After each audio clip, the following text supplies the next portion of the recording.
Hi guys, thanks for joining me. In this video I'm just going to quickly talk about 11th edition 40k.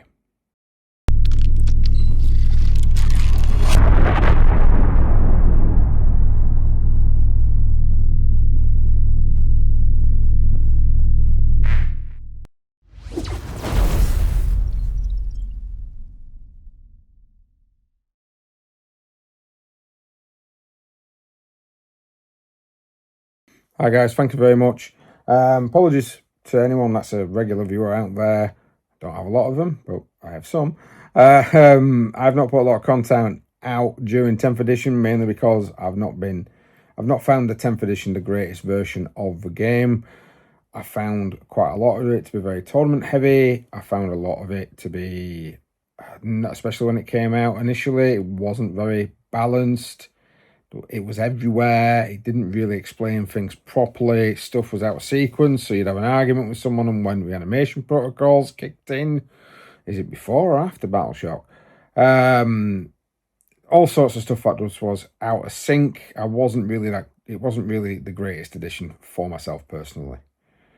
When 11th edition was announced, I was actually starting to get used to 10th edition. I'd actually found a bunch of people that liked playing a more narrative style game, so they weren't hammering the tournament scene all the time. They weren't hammering UKTC style terrain all the time. They're actually doing the Games Workshop one.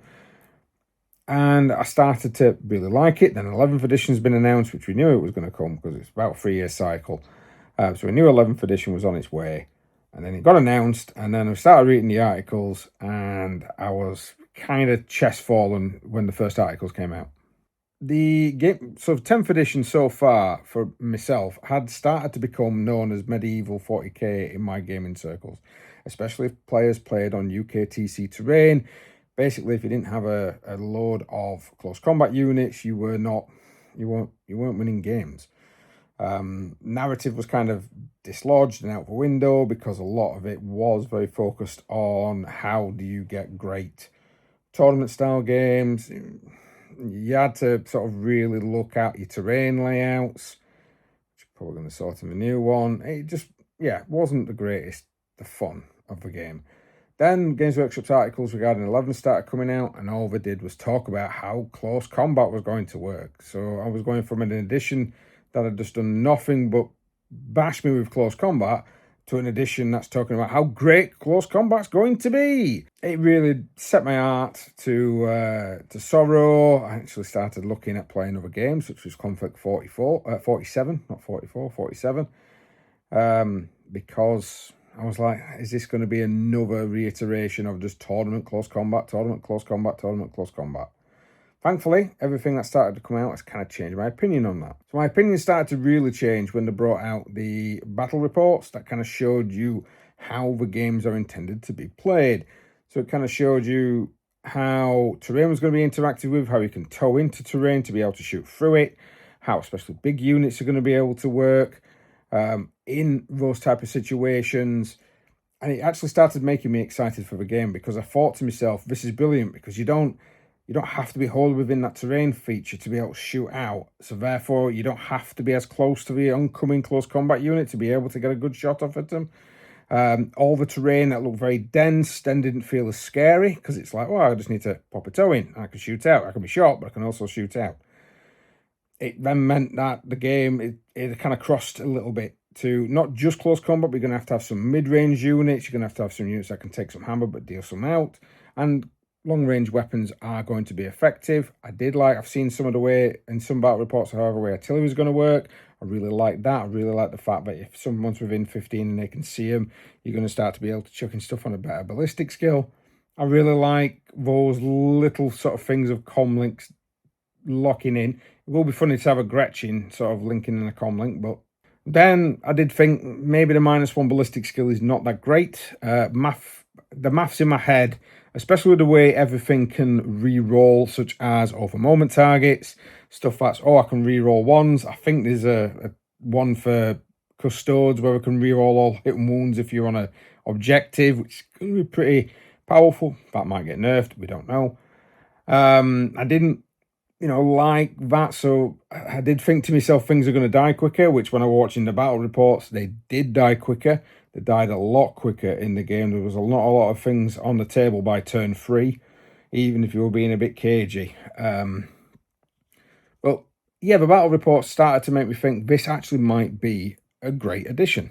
So because of the way the shooting is going to work, yep, we might actually get some balanced armies going forward, which is great. I would like to see something with a bit more balance and rather just relying on 1 to 2 units. I also liked it when they dropped, it was in one of the articles where they stated that certain units that were really, really powerful, especially if they were taken as more than one, like single models that would, like a Defiler as an example, that if the more you took, the more expensive they become. I like that. I like the idea that, oh, well, you've got 3 of them, not a problem. Here's an extra 200 or whatever it is points going to be knocked off. Or, you know, oh, if you take 3 of them, they cost an extra 50 points a piece or something of that nature.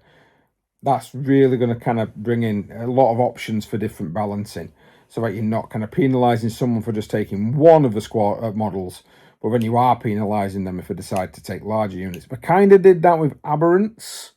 In Genestealer Cult, if you took a unit of 5, they weren't as powerful as if you took a unit of 10. So a unit of 10 costs a lot more points, kind of making you take units of 5 rather than 10. But I mean, I've only got 1 squad, it doesn't really bother me. That and the changes to points values of certain loadouts. So I know we mentioned the Repenter squads for Sisters of Battle. That, you know, the multi-melter loadout is a lot better than the heavy bolter loadout, which it is. Don't get me wrong, I've got flamers and multi-melters, but if they're going to be different points costs, it's going to mean that the game is going to change dramatically with playstyles. You're going to probably have some people that are going to take those units with the heavy bolter, with the heavy flamer, rather than the multi-melter, because it's cheaper and they can fit them into the actual squad itself. A lot of magnetising might be going on in the background. And I also like that Games Workshop actually released their own terrain loadouts. So they've actually come up and said, these are the terrain templates. These are the ones that you're going to be playing on in match play tournament games. And it makes me wonder if all the tournament scene is going to follow it, which if it does, that's going to be great for newcomers to the game, because one of the biggest problems I have, I play in 2 different locations, and one location was using Games Workshop terrain layouts. The other location was using UKTC layouts. And playing on a UKTC table is vastly different to playing on a GW or, you know, branded tournament table, because you've actually got firing lines in the Games Workshop. One was you had no fire, you've barely got any firing lines at all in UKTC, apart from 1 or 2. So you would have players that would specifically play to that edition all the time and then build their armies around that. And then when they had to swap onto a different terrain type, they then whinge about it, complain about it, say, oh, I don't like it because it's not what I'm used to. Well, no, because you're just playing the same thing over and over and over again. So Workshop bringing out saying, nope, this is your terrain templates. This is how you put your terrain. This is how you set your table up. Don't have to, but this is how tournament's going to set the table up. It might mean that you'll get a lot more newer players being able to come into the game, and you're going to get a lot less. You might get a lot more balanced games going on where people are not going to get whomped in 2 turns, we hope. Now, I am a little worried about the narrative scene in this, because the deck of cards, which specifically states you can use these cards to run your story-based events. Now, that just sounds like another tournament weekend to me. Yeah, narrative not having a crusade anymore is very detrimental. I feel like they've kind of missed a boat out on that. I feel like they're not really appealing to any of the long-term players, because long-term players like narrative. Now, they did say there was going to do something with, oh, you're going to be able to expand on characters. I think we tried that with one of the packs that came out recently towards the end of 10th. They said they're going to be doing that, or you'll see packs that involve more character-based stuff going forward. That's fine, but that's what you did in Age of Sigmar, Games Workshop, and if I'm completely honest with you, it is utter crap. It's not a great system at all. It's like they don't like people doing any form of bookkeeping. Weirdos. So with all that, I am excited to see what new tactics and everything else you're going to be able to get within the game. If it's going to bring a balance, you're going to get more diverse armies turning up. Hopefully with the detachment point system as well, you're going to be able to see people actually taking detachments that are a little bit less viable. And with the DP system, Games Workshop are going to be able to go, oh, do you know that one that used to be a 2? It's now a 3. and you can't take anything else with it to try and stop people from gaming the system. They'll always game the system. You just got to try and figure out a way to try and mitigate it as much as you possibly can. Worried about the narrative scene, but we're just going to have to wait and see what Games Workshop do going forward. We're just going to have to hunker down, see what happens, and see what comes out in the next few months. Game's released on the 20th. I'm going to try and have a game as soon as I possibly can, and you never know, I might bring back a lot more battle reports onto the channel. Although I am going to have an experimentation on different terrain layouts using the terrain I have available and on the different mats. So stay tuned to try and have a look at that.